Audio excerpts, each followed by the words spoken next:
안녕하세요. 이 동영상을 볼 친구들이 5반하고 8반이 될 것 같은데, 선생님이 원래는 이번 주, 그러니까 지금 이 동영상을 업로드하는 날짜 기준으로 해서 이번 주에 수업을 다 마무리했었어야 되는데, 선생님이 원래 좀 허리가 좀 안 좋거든요. 근데 그 허리가 디스크가 좀 심하게 파열이 돼가지고 선생님이 좀 여러분들하고 못 만나게 되었습니다. 그래서 이렇게 영상으로 우리가 시험 범위에 해당이 되는 단원을 마무리 짓도록 하겠습니다. 자, 여러분들 선생님이 화면을 준비를 안 하고 그냥 말부터 하고 있네요. 자, 그러면은 몇 페이지 피시냐면 여러분들이 지난 시간까지 했었던 자, 요거 주제사 환경문제의 발생과 해결을 위한 노력. 자, 우리 교과서 52쪽입니다. 자, 여기 있는 내용을 같이 한번 살펴보도록 하겠습니다. 5반하고 8반 다 공이 여기만 남았으니까 같이 보면 되겠어요. 자, 여러분들 환경문제 발생과 해결을 위한 노력인데 이 단원에서는 환경문제 해결을 위한 정부, 시민사회, 기업 등의 다양한 노력을 조사하고 여기도 개인적 차원에서는 어떤 실천 방안을 모색할 수 있는가 이거를 같이 한번 생각해 보자는 거죠. 뭐 환경 문제야 여러분들이 아마 초등학교 때부터 환경 문제가 심각하다는 건 여러분들이 많이 들어봤을 거예요. 그래서 환경 문제에는 대체적으로 어떤 것들이 있는지 간단하게 살펴보고 우리가 할 수 있는 일들에 대해서 같이 한번 살펴보도록 하겠습니다. 자, 그러면 오늘날 세계에는 어떤 환경 문제가 발생하고 있을까? 자, 과학과 기술의 발전에 따라 인간은 자연을 적응의 대상이 아니라 인간의 이익을 위한 도구이자 이용의 대상으로 바라보고 있다. 자, 얘들아, 요거는 무슨 관점일까요? 우리가 3단원에서 살펴봤던 인간 중심주의와 생태 중심주의 중에서 바로 인간 중심주의죠. 자, 근데 이런 인간 중심주의적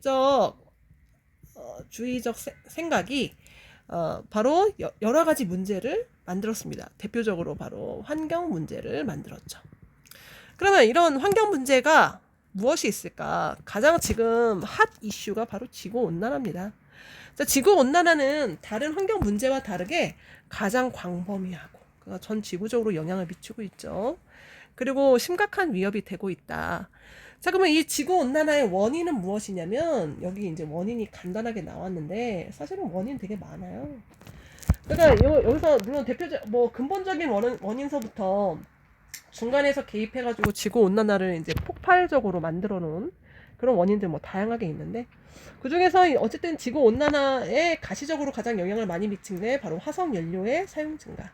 자, 화석연료는 석탄, 석유, 천연가스와 같은 이런 자원들인데 지하 자원들인데 얘네들을 많이 쓰면 쓸수록 이산화탄소라던가 이런 오염물질들이 배출이 많이 되면서 대기 중에 이런 온도를 높이는 바로 바탕이 된다는 거죠.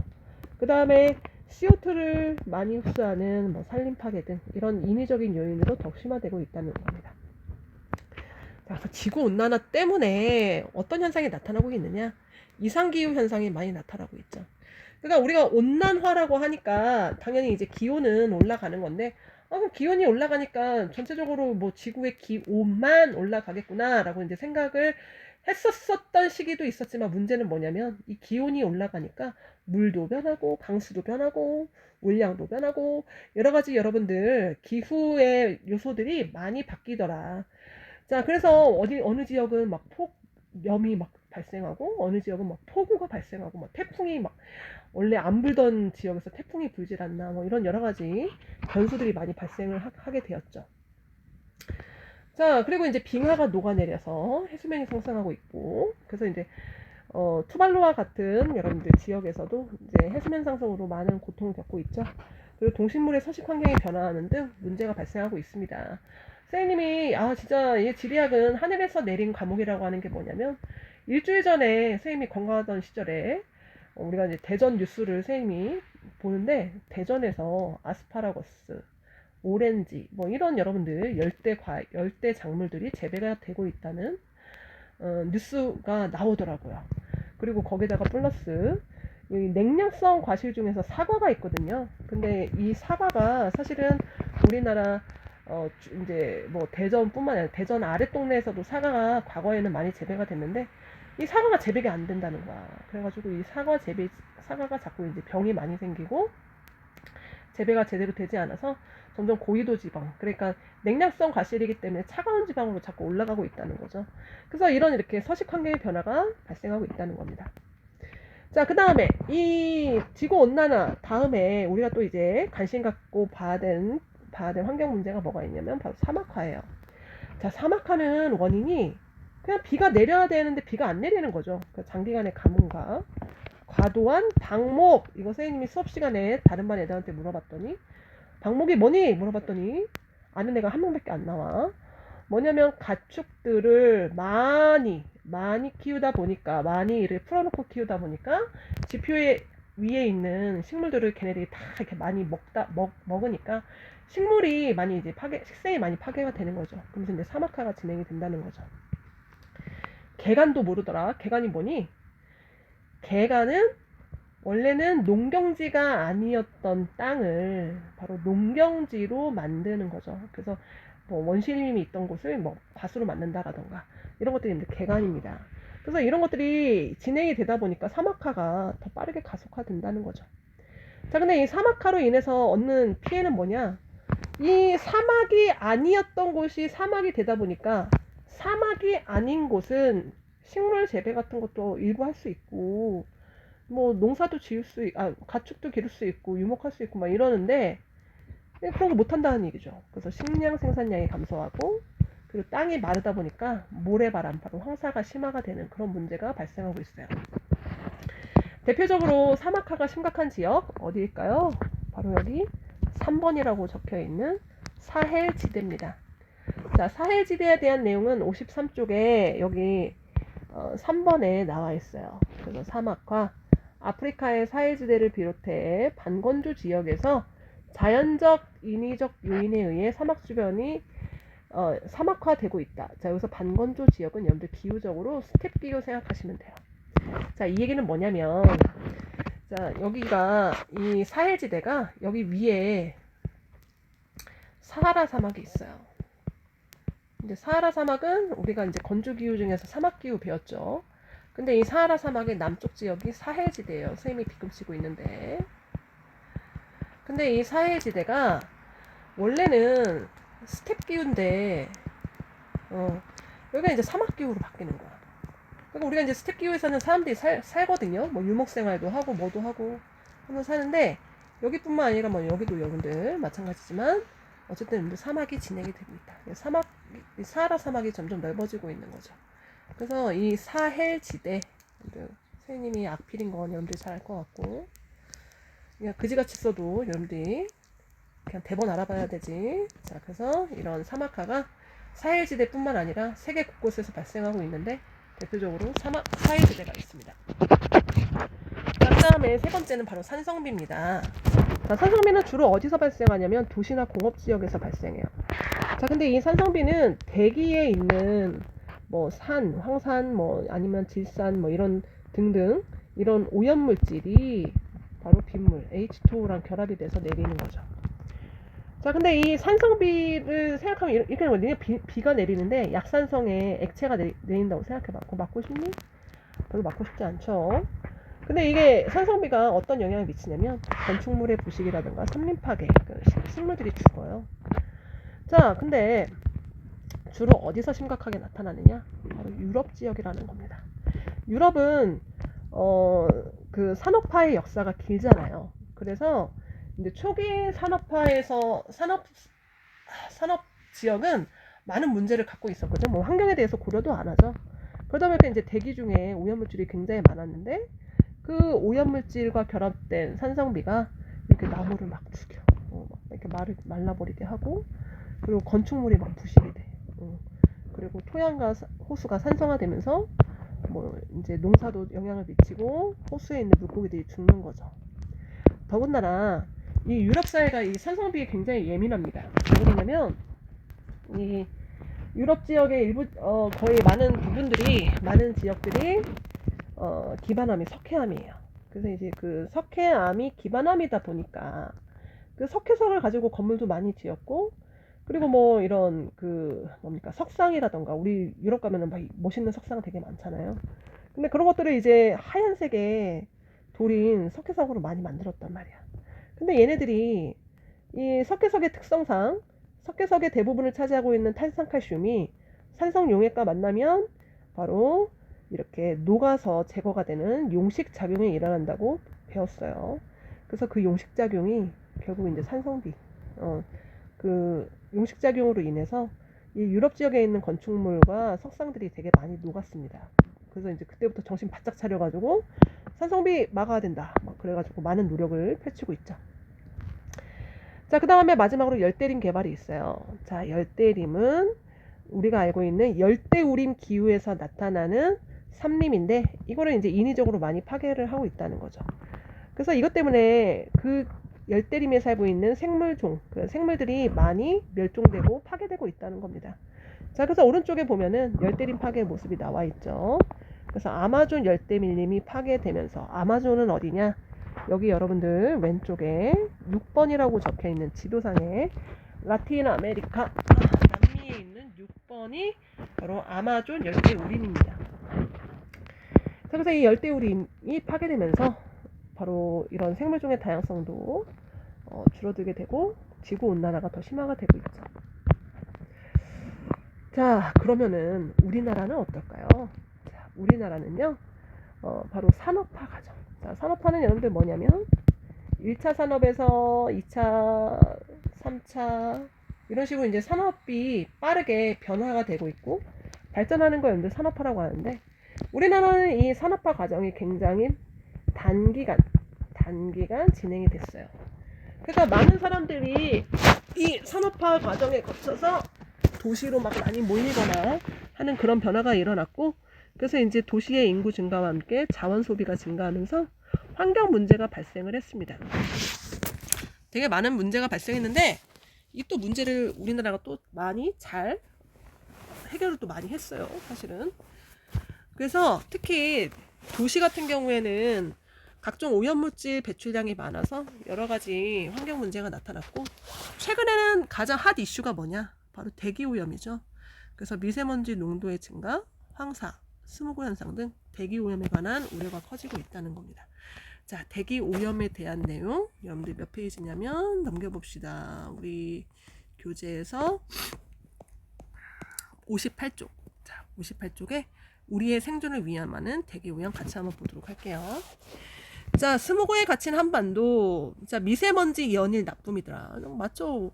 우리가 이제 날씨 관련된 어플을 키면 바로 미세먼지, 초미세먼지 수치를 숫자로 확인할 수 있을 만큼 굉장히 예민하게 이런 미세먼지와 초미세먼지 수치를 측정을 하고 정보를 제공하고 있을 만큼 우리나라에 되게 심각한 문제인데 왜 이러냐? 왜 이렇게 이 미세먼지와 그리고 이제 오염 물질이 뭐랑 결합이 돼? 안개와 결합이 된 게 바로 스모그죠, 스모그. 그래서 이런 스모그가 많이 발생이 되더라. 근데 왜 그러냐면 한반도 상공에 대기가 정체되어 있다는 거죠. 공기는 움직여야 돼요. 공기가 움직여야 되는 게 정상이라고 얘기했죠. 애나 공기나 다 움직여야 됩니다.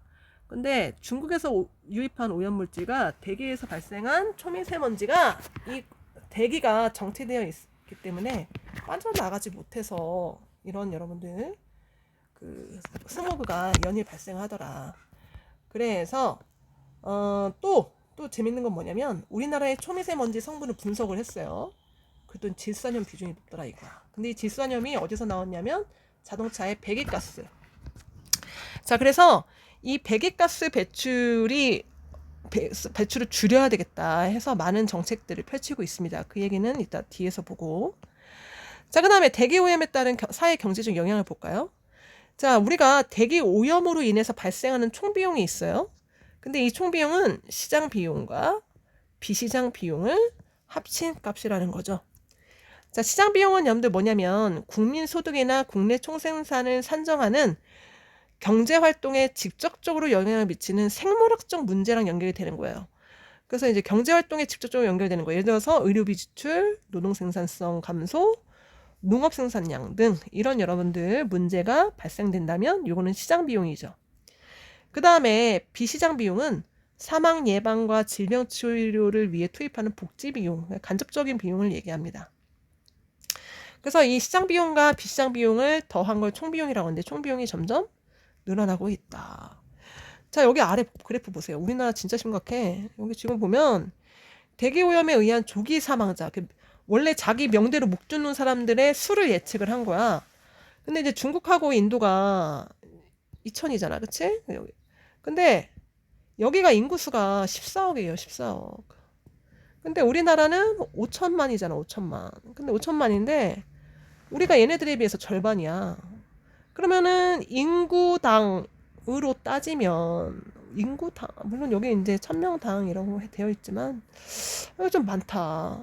되게 많은 겁니다. 수치가 높아요. 자, 그 다음에 넘겨볼게요. 옆 페이지. 자, 그러면 어떻게 해야 되냐?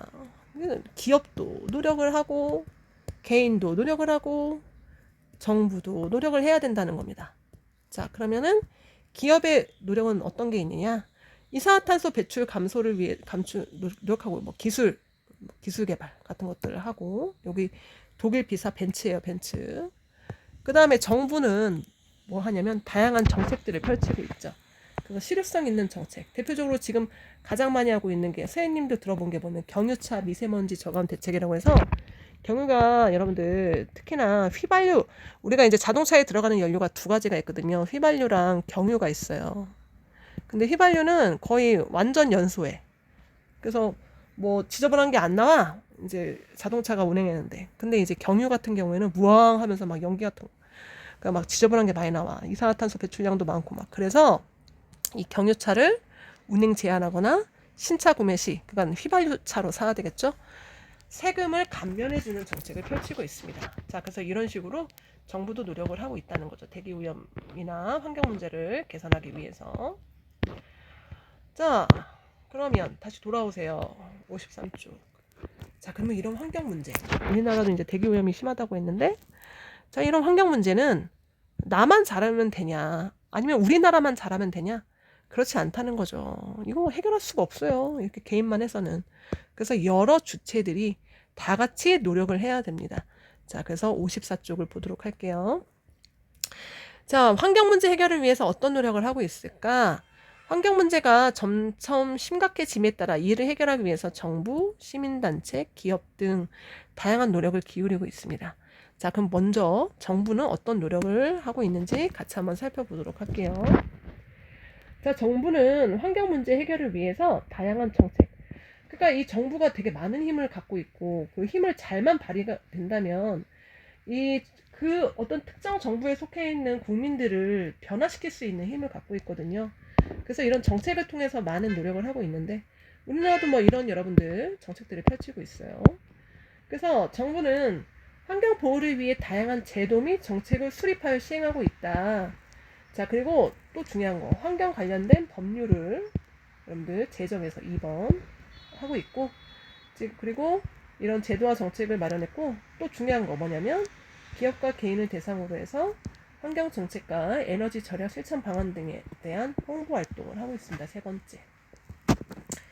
자, 정부가 많은, 여러분들 뭐 대전시청 홈페이지만 들어가도 선생님이 얘기한 거 다 나와 있어요. 여러분들이 안 들어가서 그렇지. 자, 그 다음에 시민단체의 노력을 같이 한번 살펴보도록 할게요. 자, 시민단체는 무엇일까요? 시민단체는 비영리, 그러니까 어떤 이익을 바라고 행동을 하는 게 아니라 사회적 정의, 아니면은 그 구성원들이, 그 시민단체에 속한 구성원들이 공통의 주제를 갖고 같이 움직이고 뭔가 같은 일을 하는, 뭔가 일을 하는 그런 비영리 단체를 시민단체라고 하는데, 이 환경과 관련된 시민단체가 되게 여러 개가 있어요. 자, 우리 뭐 대표적으로 그린피스, 우리나라에는 녹색연합이 있죠. 자, 그래서 이런 시민단체들은 어떤 활동을 하고 있는가? 여기 지금 그린피스가 지금 강에다가 플라스틱 공을 띄워놓고 퍼포먼스를 벌이고 있습니다. 이 사람들 시간이 많아서 그런 게 아니에요. 뒤에 보니까 뭐 치약도 있고 스크럽도 있고 막 그런데, 이게 뭐냐면 미세 플라스틱에 대한 경종을 울리기 위해서 퍼포먼스를 하는 겁니다. 자, 이렇게 퍼포먼스를 하는 이유가 뭐냐? 바로 시민단체는 환경 문제를 사회적으로 쟁점화시켜요. 이게 정말 심각한 문제다. 야, 니네 이거 빨리 정신 차려. 정부야, 너 뭐 하니? 빨리 이거 관련된 법안 만들어.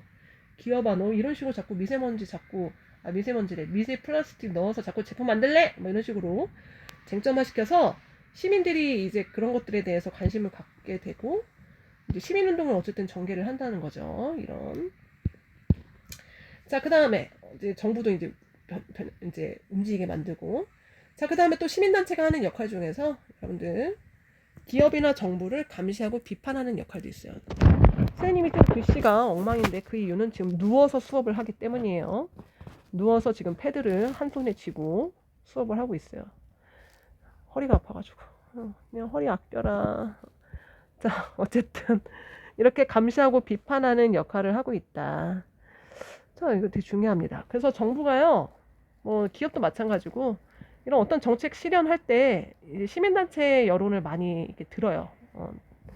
자, 그래서 이런 환경 문제에 공동으로 대응하는 방안을 모색하고 있습니다. 자, 기업은 어떤 노력을 할까요? 자, 기업 진짜 중요합니다. 개인이 아무리 쓰레기를 버린들, 보통의 개인이 기업이 버리는 쓰레기, 기업이 만들어내는 오염물질, 기업이 환경에 미치는 영향보다 클 수가 없어요. 기업이 그만큼 중요한데, 기업은 생산활동의 주체죠. 그래서 제품을 생산, 유통, 소비에 이르는 전 과정에서 환경에 큰 영향을 미치는데, 기업은 어떤 노력을 하고 있을까? 많아. 사실 진짜 많아. 진짜 내가 만약에 너희라면 어떤 한 기업, 특정 기업의 환경과 관련된 정책은 무엇이 있는가? 뭐 이거 조사해서 보고서 내면 선생님이 생활기록부에 써줄 텐데. 어쨌든 되게 많다는 얘기야. 그 얘기는 뭐냐면, 자, 그래서 그 중에서 이제 몇 가지를 정리를 하자면, 환경 오염물질을 배출을 줄이기 위한 기반 시설을 정비한다는 거죠. 그 법안 같은 뭐 정부가 법안을 막 만들 거 아니야. 그럼 그거에 맞춰서 계속 자비를 들여서 시설을 업데이트한다는 얘기입니다. 자, 그리고 오염 방지 시설을 운영하면서 오염 배출량을 노력하고 있다. 자, 그 다음에 폐기물 회수해서 재활용하거나 다른 용도로 사용하는 기술, 환경 오염을 원천적으로 덜 일으키는 청정 기술. 자, 청정 기술을 개발하고, 그 다음에 신재생 에너지 사용 확대를 노력을 하고 있다. 자, 그래서 여러분들 옆에 보면은 신재생 에너지에 대해서 나왔는데, 화석연료 먼지 선생님이 앞서 설명했죠. 석유, 석탄, 천연가스. 그래서 이런 석유, 석탄, 천연가스가 문제가 많잖아, 그치? 그래서 우리가 사용하는 데 있어서 환경에 악영향을 미치는 게 많기 때문에 그거를 줄여보자. 그래서 그거 대신 쓸 수 있는 에너지를 신에너지, 재생에너지, 그래서 신재생 에너지라고 합니다. 정부가 기업이 이런 것들 많이 쓴다는 얘기예요. 정부도 물론 장려를 많이 하고. 자, 그러면 우리가 이렇게 해서 세계의 주체가 환경 문제를 어떻게 해결하기 위해서 노력을 하고 있는가를 살펴봤어요. 자, 그럼 마지막으로 환경 문제를 한 나라나 한 개인만 노력할 수 없잖아. 국제사회가 같이 노력을 해야 된다고 했죠. 그렇죠. 국제사회의 노력을 같이 한번 살펴보도록 하겠습니다. 여러분들이 딱 봐도 뭐가 되게 복잡하지? 자, 이거를 선생님이 주제별로 구분해서 같이 한번 보도록 할게요. 먼저 첫 번째. 그러니까 여러 가지 환경 문제가 있는데 그 중에서 되게 가시적으로 의미 있는 것이 있어요. 바로 오존층 파괴입니다. 자, 오존층이 1980년, 70년, 80년대 때 막 오존층, 우리 이제 지구상에 오존이 이제 O3잖아. O3가 이렇게 모여있는 막이 있단 말이야. 근데 그 막에 구멍이 나는 거를 과학자들이 발견을 했고, 그거를 촬영을 했어요. 근데 이제 그 홀을, 이제 주로 이제 극지방에서 이제 발견이 됐는데, 그 구멍이 점점 넓어지고 있는 거야. 그래가지고 이제 난리가 났다. 이거 O3가 점점 없어지나 보다.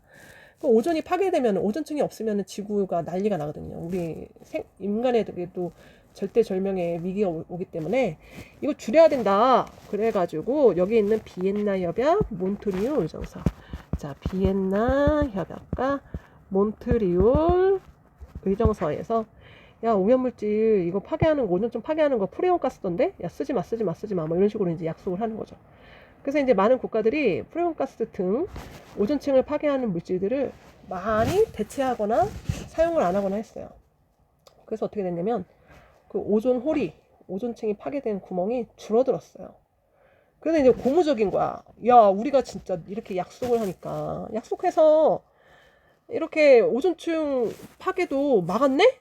야, 우리가 열심히 서로 이런 환경 문제 서로 같이 노력하면 할 수 있겠다. 이런 고무적 어떤 그런 파이팅 할 수 있는 힘을 이 오존층 파괴로 통해서 이제 시작이 된 거지.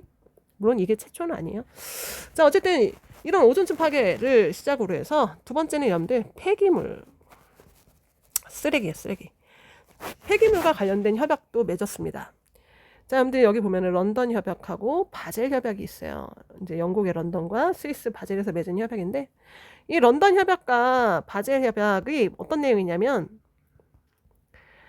런던 협약 같은 경우에는 폐기물 투기에 의한 해양 오염 방지, 해양 오염을 바다에 다니는 사람들이 막 나라들이 막 폐기물을 많이 버리는 거야. 그래서 버리지 말자 으쌰으쌰 이거고,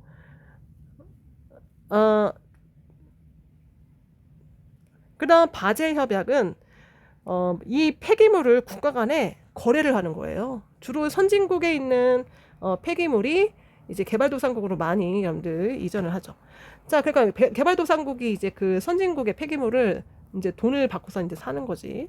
그래서 이제 그런 것들 하지 말아라. 그래서 이제 런던 협약과 바젤 협약을 맺었어요. 자, 그 다음에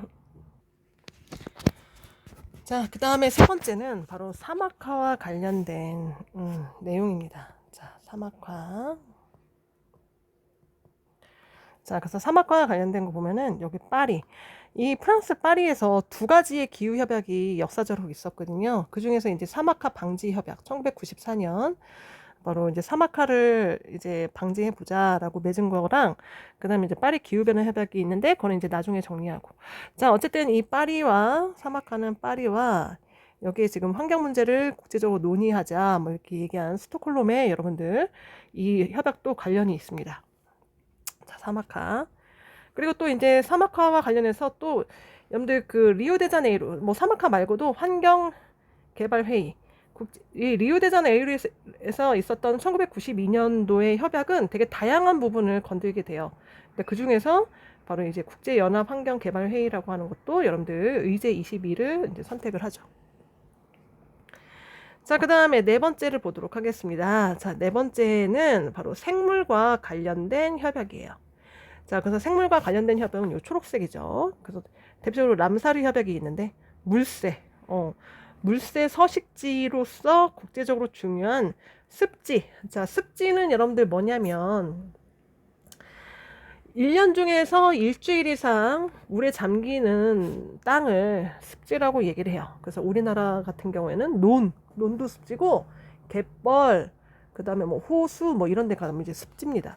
자, 그런데 1971년도에 어쨌든 이 습지 보호에 대한 협약을 이란의 람사르라고 하는 곳에서 맺게 됩니다. 자, 그리고 워싱턴 협약이라는 게 있어요. 미국의 워싱턴 협약. 이건 멸종 위기종에 대한 협약이고, 그 다음에 이제 리우데자네이루에서 생물 다양성 협약을 맺게 됩니다. 그래서 1992년 지속 가능한 생태계 유지를 위한 생물 다양성 협약을 맺죠. 그래서 이제 세 가지가 있었고, 그 다음에 마지막으로 기후 선생님이 미안해 자꾸 이렇게 엉망을 써서 선생님이 복직하면 이쁜 글씨로 써줄게. 자, 그래서 기후변화 협약이 있는데, 자, 기후변화 협약은 여러분들 크게 세 가지가 있어요. 그래서 지금 보면은 순서대로 보면은 기후변화 바로 리우에서 맺은 기후변화 협약 1992년도에 맺었습니다. 이제 얘를 시작으로 해서 우리 이제 기후변화에 대응해야 된다라고 이제 온실가스 감축에 대해서 합의를 하죠. 근데 감축을 해야 한다라고 얘기했고, 그 다음에 일본의 교토에서 기후변화 협약에 따른 요거 온실가스 감축 목표치를 규정을 해봐요. 근데 이제 효과가 별로 없었지. 근데 그 이후에 파리 기후변화 협약은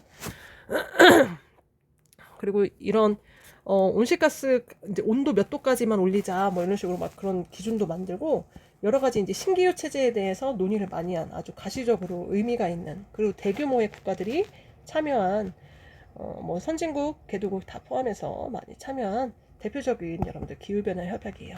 그래서 좀 기후변화 협약도 이런 세 가지가 있었지. 자, 근데 이제 요 파리 기후변화 협약 같은 경우에는 또 최근에 또 많이 언론에 나왔던 이유가 뭐냐면 미국이 이 파리 기후변화 협약을 또 걷어찼죠. 그래서 전 대통령인 그 트럼프가 뭐 기후변화는 거짓이다 막 이렇게 얘기하면서 우리는 우리를 위해서 미국을 위해서 파리 기후변화 협약의 약속을 지키지 않겠다. 그래서 약간 문제가 되고 있는 협약입니다. 자, 이렇게 해서 우리가 55쪽까지 살펴봤습니다. 자, 그 다음에 56쪽은 시험범위 아니라고 했죠. X표. 그 다음에 57쪽에 있는 생태도시도 X표 시험범위 포함 안 되고, 그 다음에 58쪽, 그 다음에 59쪽까지가 시험범위입니다. 이렇게 해서 선생님하고 시험범위에 있는 내용을 같이 다 살펴봤습니다. 아, 직접 얼굴 보고 얘들아 열심히 공부해라. 뭐 선생님이 좀 겉으로는 퉁명스럽지만 그래도 선생님 마음 알고 있죠. 선생님처럼 허리 다쳐서 고생하지 말고 여러분들 엎드려서 자지 말고 꼿꼿하게 허리 세우고 공부 열심히 합시다. 자, 그러면은 다음에 만나요. 열심히 공부해요.